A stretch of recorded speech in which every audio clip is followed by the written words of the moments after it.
Thank you so much for coming to our presentation.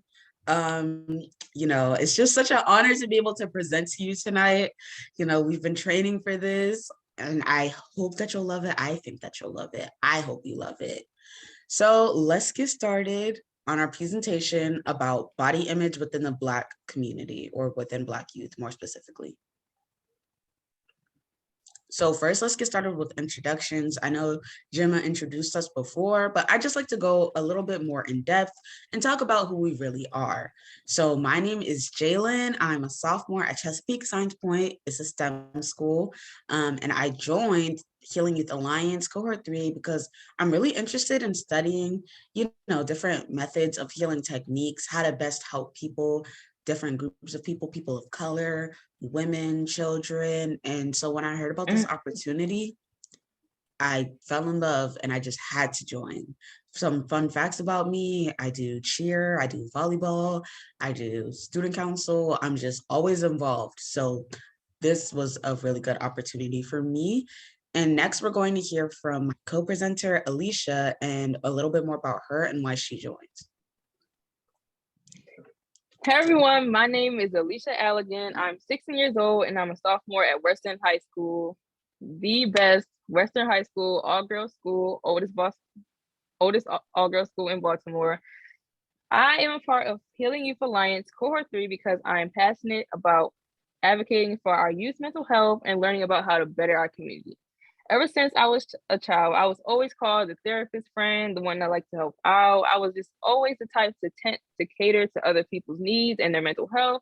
So when I heard about Haya, it was just an extension of that. It was just me extending my knowledge and learning about so much. And I've learned so much, and I'm so glad I can be able to present to you all tonight. And I'm glad that you all came, and I hope that you all have a good time. So now we'd like to hear a little bit more about you. I'd like you to use about 60 seconds to use 3 words to describe your appearance as a teenager. So these are: I was tall, I was short, I was big, I was small, I had blue hair, brown hair. Whatever you'd like to tell us about what you looked like as a teen, please use these 60 seconds to do so now. Tell us about your style. Were you preppy? Were you emo? Did you like to wear one color? Did you like to wear multiple colors? Just things of that sort. All of that, yes, we'd love to hear it.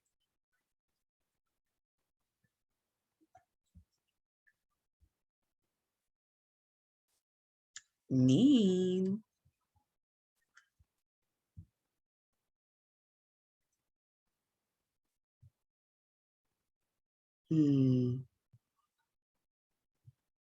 Well, I personally know Miss Brandy is not mean, and I think it's really cool that your mom made clothes for you, and not everyone's mom has that ability. So I think that's personally really cool. So now we're gonna hop into the presentation. So we've broken the presentation up into sections. So the first section is what is body image. In this section, we kind of describe what body image is, what are its effects, what does it look like, and body image for different types of people. Now we talk about the race factor in the second section, where we go into depth about what body image is like for different groups of people as it pertains to a certain race or culture. In the third section, we talk more about modern effects, like things like social media, different and newer genders or groups of people, and how that has a part to play on body image. And next, in the last section, we have how to heal. So this is where we talk about healing-centered engagement and what we can do as a community, which is called a call to action. So I know some of you are saying that you hear 2 presentations, and if that's true for you, then what I would suggest is to mute the presentation on YouTube so that you only hear us presenting. And please feel free to tell us if you have any more issues with the presentation. I'm sure someone will be able to help you out. But in the meantime, This presentation could be extremely triggering for the following reasons. There are some mentions of body dysmorphia and eating disorders such as anorexia and bulimia. So if you need to take some time, to turn your camera off or get a tissue, because this can be really emotional for some people. There's no judgment here. This is a judgment-free zone, and Lord knows that somebody's been through it. So if you need to take some time away, please do so. So first section, what is body image? So we're going to talk about what the concept of body image is. Body image is the viewpoint or the perspective that a person has about their body. This perspective can be positive or negative. So a person may think, oh, I love my body, I look so beautiful, everything like that. And on the other end of the spectrum, a person may think, oh, I don't like my body, I don't think it's the best. And there are a lot of different contributing factors that contribute to whether a person has a positive or negative body image. And we're going to talk about what those factors can be right now. So one of the root causes of a negative body image is bullying. A person may be told, oh, you're too fat, you're too skinny, you're built weird, you're this, you're that. And they might just be told all these things growing up, and they'll begin to internalize it and think that these things are actually true. And they can develop a negative body image. They can start to think that these things are true.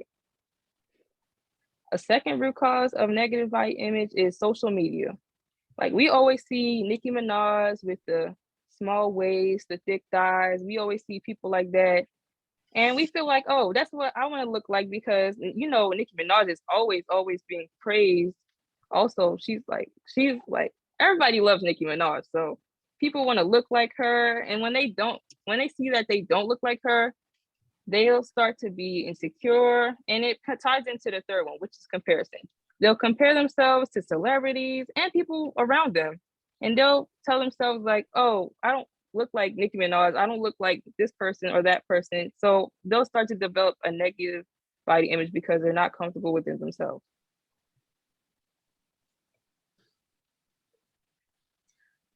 So with body image, we have a lot of characteristics or symptoms, as we like to call it. So one of the symptoms is low self-esteem. Like Alicia said, when we're constantly comparing ourselves to others and we realize that we're not like them, we kind of feel heavy. We kind of feel low. We don't feel as good because we're overly critical of ourselves. We blame ourselves for our flaws. We're upset because we don't look like the person who we want to.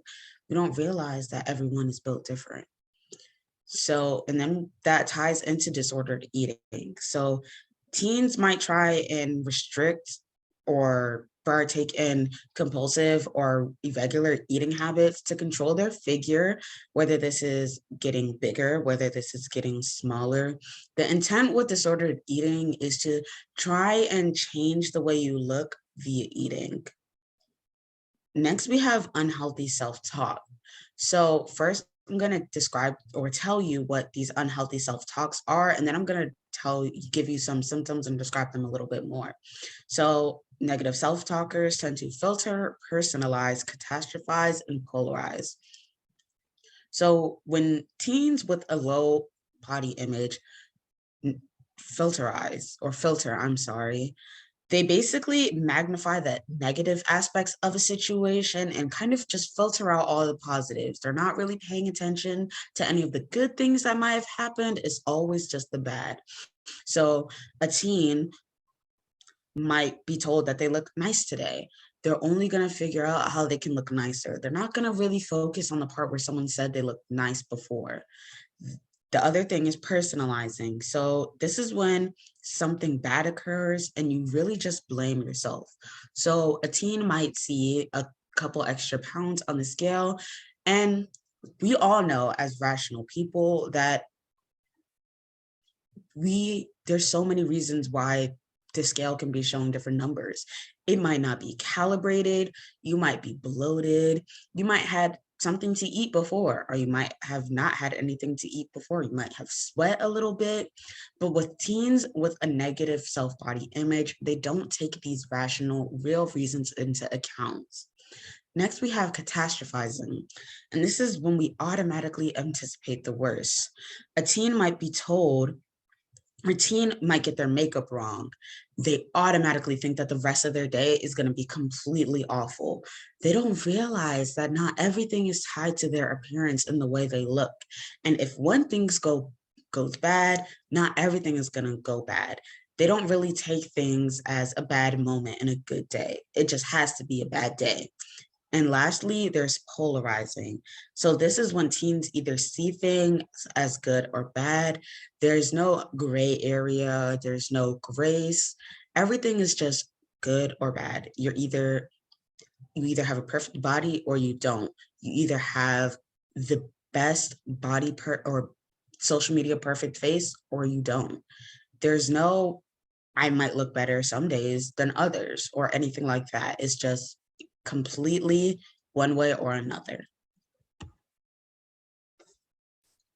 So as Jaelyn said before, having a low body image can ultimately lead into an eating disorder. And we're going to talk some more about how that happens. So when a person has a negative body image, they can pick up on negative eating patterns, such as skipping meals, fasting, even going as far as taking laxatives with the intention of gaining or losing weight. This change in eating habits can alter somebody's health, and it can ultimately lead into an eating disorder. And we're going to talk about the most two common types. So one of the most two common types is anorexia.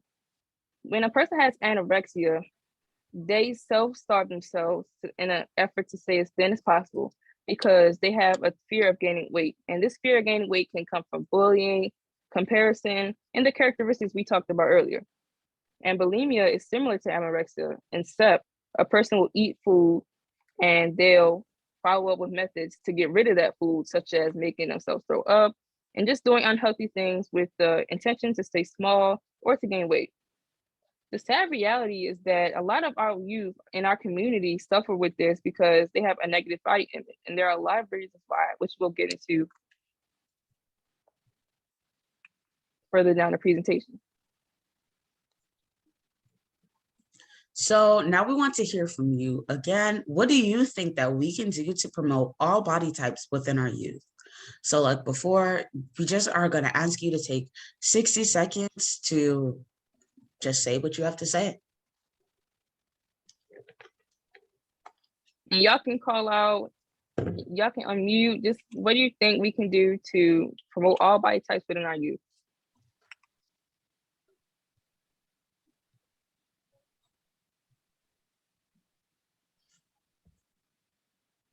Yes, Cammy said providing representation of all body types, and I fully agree. Yes, getting it on the media, in the books, because we're always seeing Nicki Minaj, people with slim, thick bodies, but we need to advocate for bigger bodies, smaller bodies, all types of bodies, to let people know that it's okay. And yes, Judy says create non-judgment zones where we are all accepted. Yes, because people tend to judge people based off of what their body looks like. And when we create the judgment-free zones, we can let people freely be themselves. So thank you all for sharing.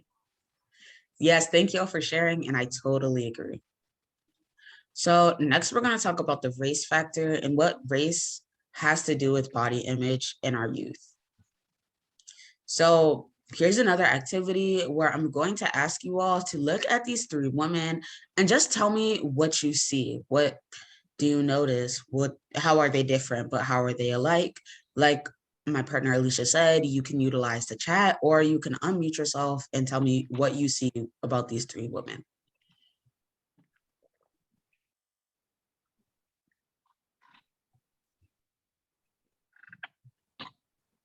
Mm-hmm.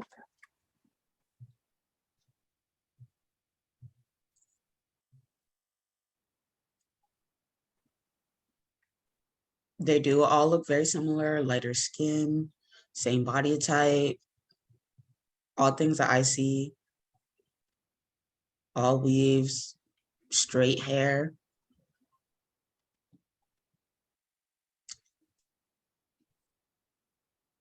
A lot of skin showing, definitely.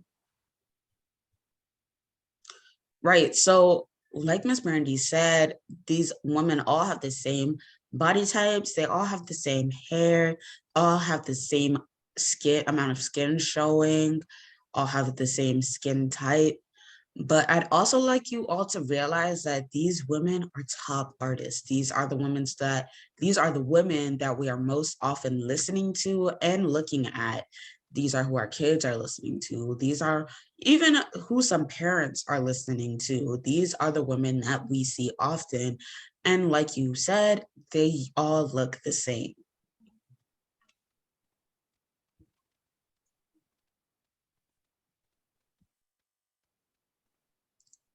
So just as body image manifests differently in different groups of people, the same is true for race. Teens of a certain race often feel like they must fit the stereotypes that generalize their race or culture. So what do I mean when I say this? Sometimes we find teens trying to act like a certain race or trying to fit their stereotypes so that they're deemed more attractive by people outside of their race. So some examples, we see young Latina girls trying to put on a heavy accent because that's what society deems hot or sexy. We see Black women or young Black women, trying to play up this curvy body type because that's what's deemed acceptable from other people. We see white girls trying to be thinner, have more Eurocentric features because that's what society wants to see from them. So these teens are adapting to these stereotypes so that they'll feel loved and cherished by people outside of their race or culture. And we have to realize that it's because of different things that we all see. Like, have y'all ever seen a movie with a white girl trying on a dress and she asked the woman next to her, "Oh, do I look too fat?" While she was a skinny woman, like she was a skinny woman asking if she was slim. This is because this is what is accepted in their culture. They're being told in their culture that they need to be slim, as opposed to Black women, like we've seen, like we all stand Nicki Minaj, we all stand Cardi B.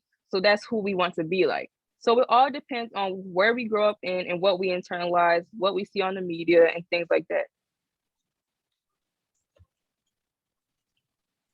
So now we have the effects of racism. So this is kind of the opposite from the slide I just showed you. This is when teens try and adapt to the racist beauty standards that we have within our society. And this is when they try to erase those features. So we see a lot of girls, as soon as they're turning 18, getting rhinoplasty so that they can change their more ethnic noses. We see women perming their hair, straightening it daily because of the effects of Eurocentrism. We see straight hair as more desirable, more beautiful. Curly hair, we don't really like it that much in a Eurocentric society, which is the society that we live in. So we see these we see bleaching, women trying to bleach their skin so that they have more proximity to Eurocentric ideals. So this is kind of opposite from the last slide, because in the last slide, these are when teens were trying to play up stereotypes, and this is when teens are trying to avoid it.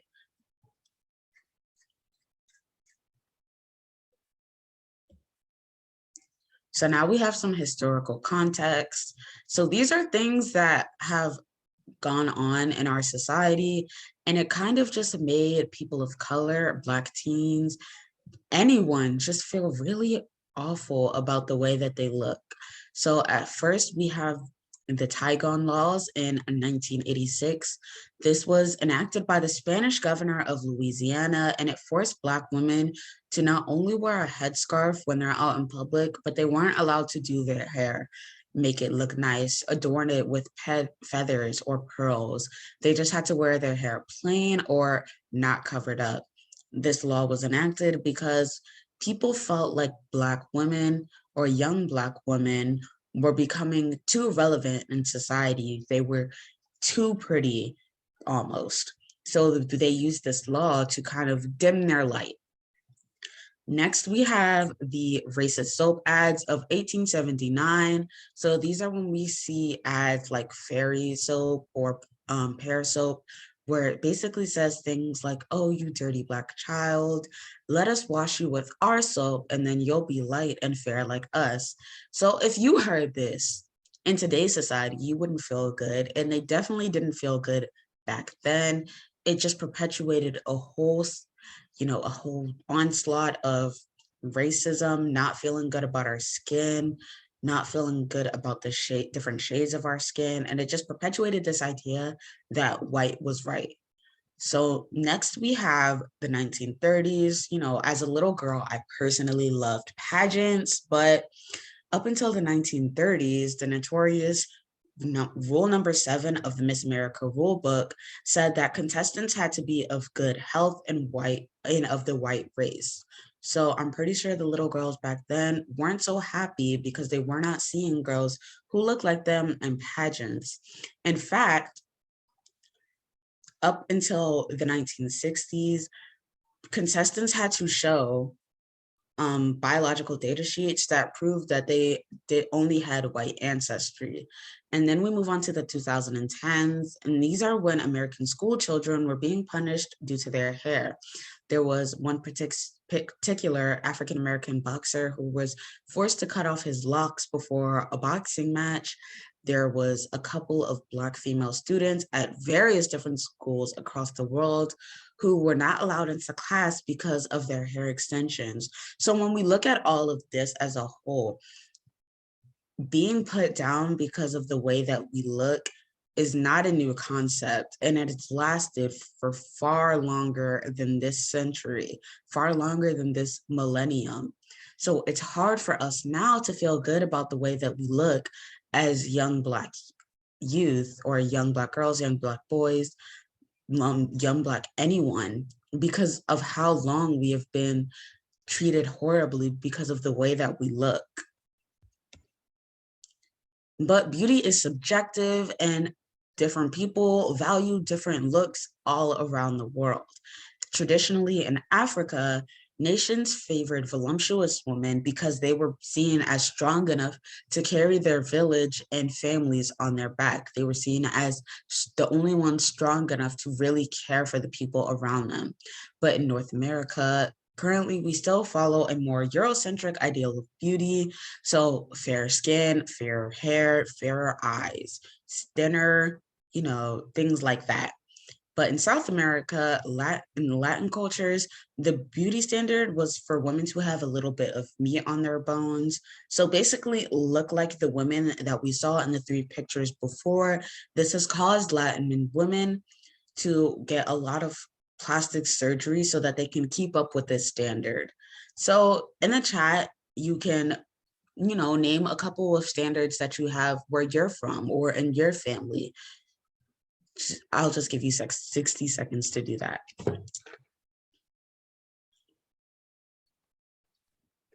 My family is African. All of us are from Africa. I am a first generation American. So it's true that we do favor voluptuous women. Like I was a thicker child and they used to call me Big Booty Judy. I hated it so much. I did not like that name at all.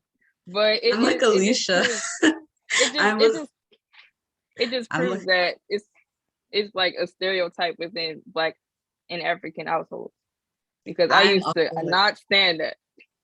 I'm like Alicia. I'm also a first generation American, and the same was true for me. I was also a thicker child, and I was also called that. So, yes, that's true for us Africans, particularly where I'm from. But if there's a different standard where you're from, please feel free to share it in the chat. But in the meantime, we're going to move on to the next slide.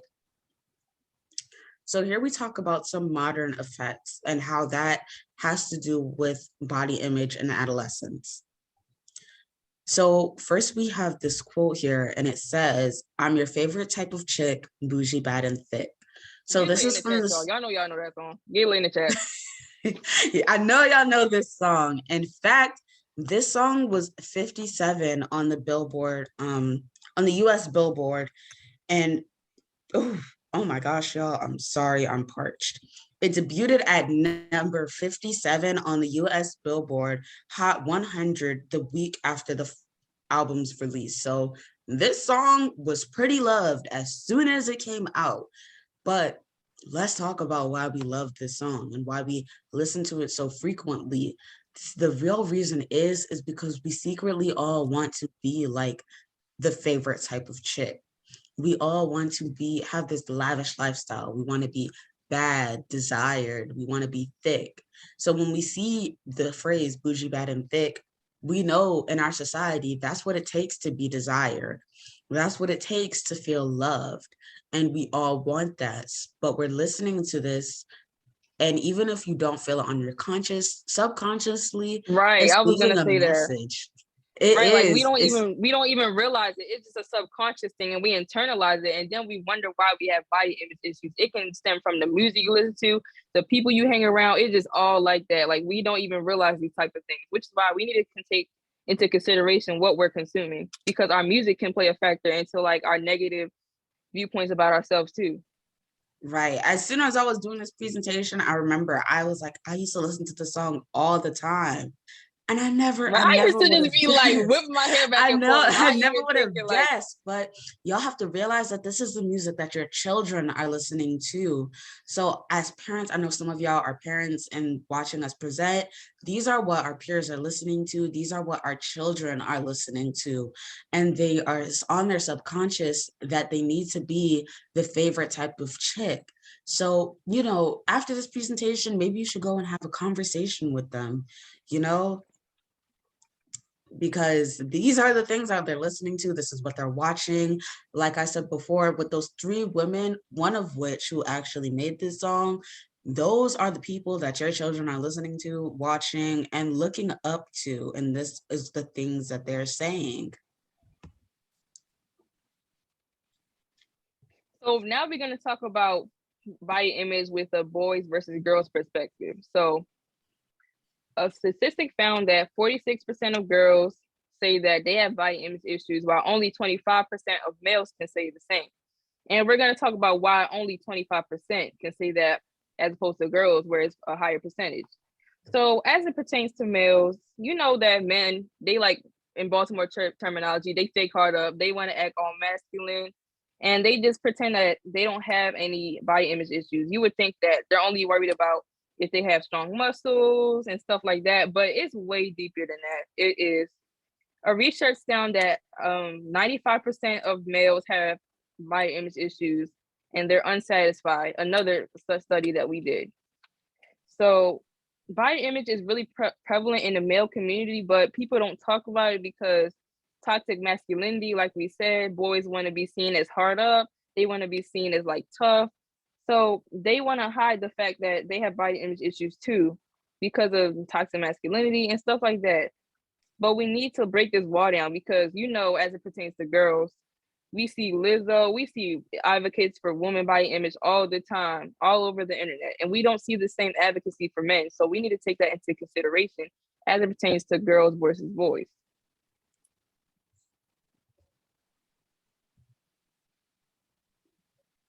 Yeah, like I just said before, it can manifest differently in all genders, and it really all depends on who it is and how you look at it.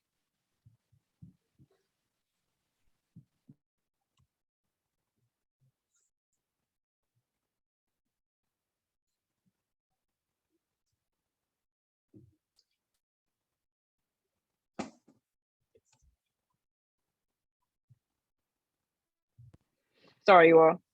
So now we're going to talk about transgender and non-binary teens because this is a topic that is not discussed at all. So a significant percentage of transgender body image, I mean, transgender and non-binary youth struggle from body image issues. And this because they feel the pressure to live up to society's norms. Being that they transition and they're not in their birth-given body, they feel that extra pressure to transition and to look feminine or masculine or how they desire, given that they were not born in their desired bodies. So it's 10 times harder for them because they have a whole bunch of barriers to make them unaccepted in society, such as their masculine features as a woman, as a man, or their feminine features as a man.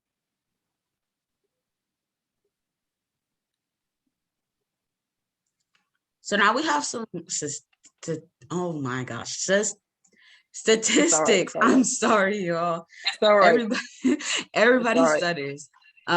Statistics.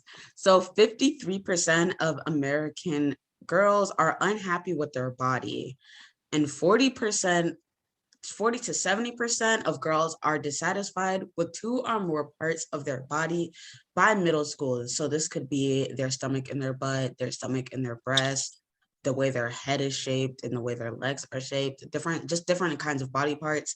And over 80% of 10-year-olds are afraid of becoming fat, which is 10. When you're 10, you're in the 4th grade. So that's a really young age to be worried about something as minuscule as having extra fat on your body.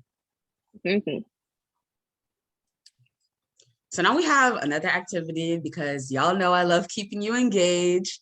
So in this activity, we're going to ask you to spot the difference between these 2 pictures.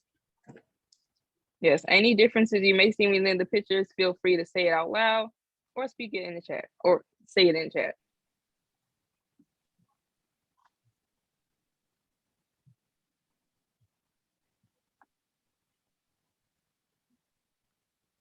Y'all are so funny.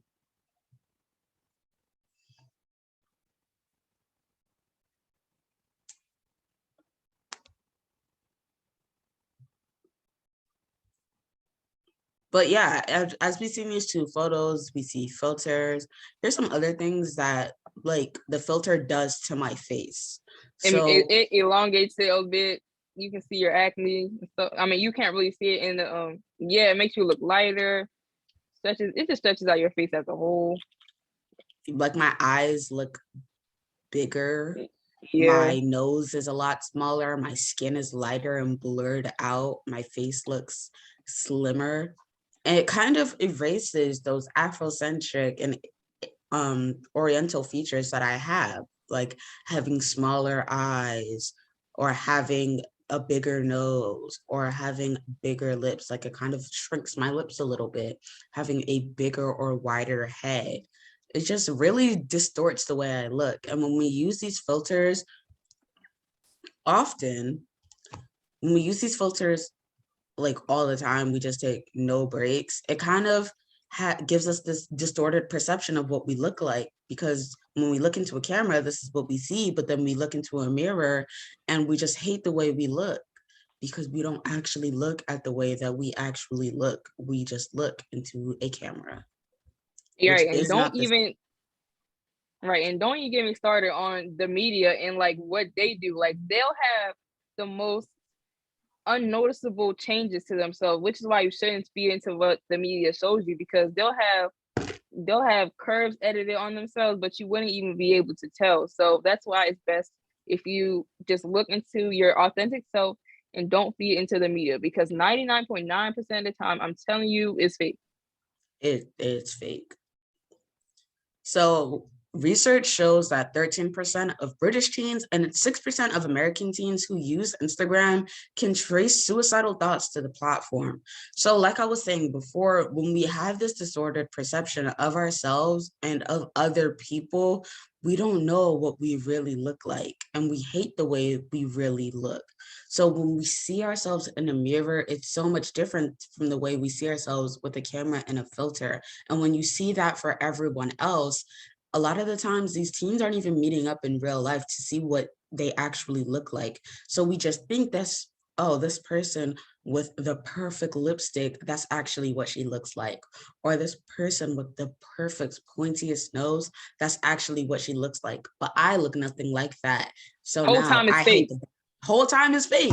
And now you hate the body that you're in. And now you don't want to be in the body that you're in because you feel trapped and like you can't get out. And you're trying to reach this persona, this fake perception of yourself that nobody is able to get to. I was literally gonna say that you're feeding into a false perception that a false perception of yourself, exist. y'all, is Right. false. So it's now not real. right. And Now then you're when you're trying to get there, like it's not working because now you hate the body that you're in and you can't live with yourself. So please, please, please stay away from these social media filters. Yes. So now we have how to heal. Here we have this short video about what we tell ourselves as Black women. So let's talk about what we are teaching Black girls about their bodies. One of the most important things that I have had to do as an adult is reckon with my body image. I had to do that because I developed really early, which Black girls are more likely to do. Since I was a kid, I had a really shapely lower half, which brought attention from every group imaginable, including adults. So I struggled, not just because my body was different from all the other kids who are still in prepubescence, but because there was already so much cultural and historical baggage being placed on my maturing body. So I learned at 8 years old to do everything that I could to try to protect myself from the comments and the looks and the touches. Consequently, I never learned how to enjoy my body because I was spending so much time trying to hide it. It had become a burden. But of course it never worked because I wasn't the problem. My 8 or 9-year-old body was not the issue. It didn't matter what I did. The problem is cultural norms about Black girls and Black women that govern the ways that we view their bodies. I was and still am battling two narratives that both reduced me to just a body. The first one is that just because I'm a Black girl, I was going to be hypersexualized no matter what. And the counter to that was just as bad. So like she's saying in this video, it really wasn't a her thing, it was a everyone else thing. And the way that everyone else treated her had a really negative and heavy weight on how she looked at herself.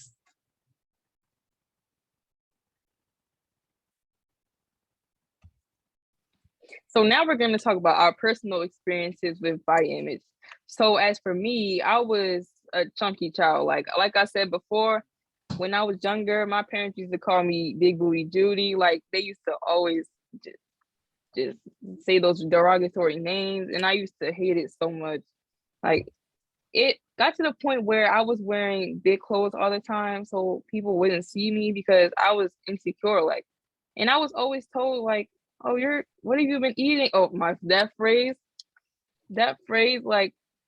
that phrase is just traumatizing to say because when I was younger, I used to always hear that. They used to always ask me what I've been eating. Like they would ask me that rhetorical question in an effort to say that I need to lose weight, which would really take a toll on my mental health. And I had to take the initiative myself because healing-centered engagement was not incorporated in my life at the time.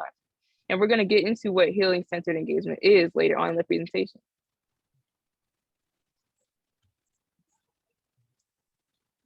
So like Alicia, I was chubby, but I also lived in a predominantly white area when I was younger. So I was always the fat one, and I was just never as slim or pale or as, in my opinion, pretty as any of my classmates.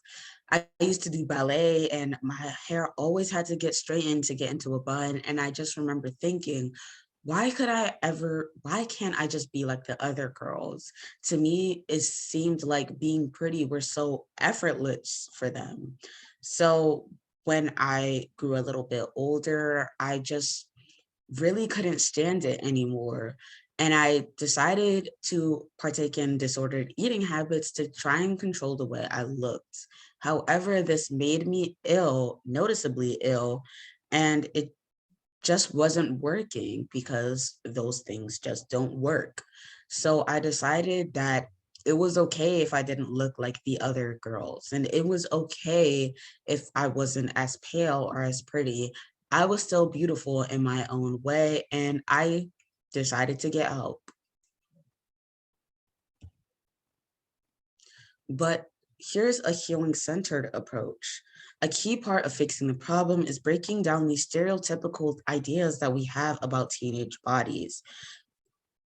Our current social media feeds are filled with stars dressed head to toe in the latest and greatest in Hollywood fashion. They have the most designer bags and the most admirable post-op bodies, but that's what they are. They're just post-op, fake and fabricated to elude the viewers into thinking that they too can look the same with the help of the latest Hollywood brands.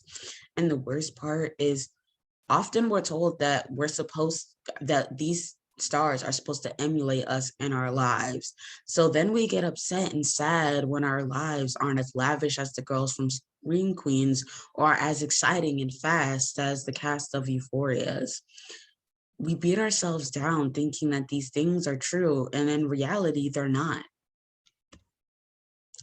This is how healing-centered engagement can help. Healing-centered engagement can create a real and healthy example for adolescent bodies and what they should resemble. Healing-centered engagement is a holistic approach, meaning that it looks at everyone in the community as opposed to one person. Healing-centered engagement has this term called Ubuntu, which means I'm well because you're well, you are well. So when we cherish one body under Ubuntu, all bodies are cherished because I respect myself, you respect yourself, and together we respect each other.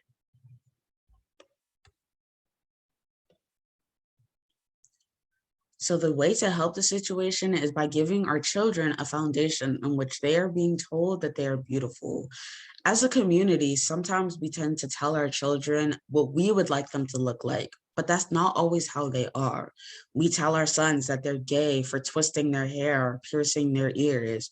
We tell our daughters that they're fast for wearing certain colors or the length of their skirt. But in the video we watched, we learned that this isn't a us thing, it's a society thing. But as a society, we can grow and we can change. We can provide a judgment-free zone for our children so that they can be their most authentic self.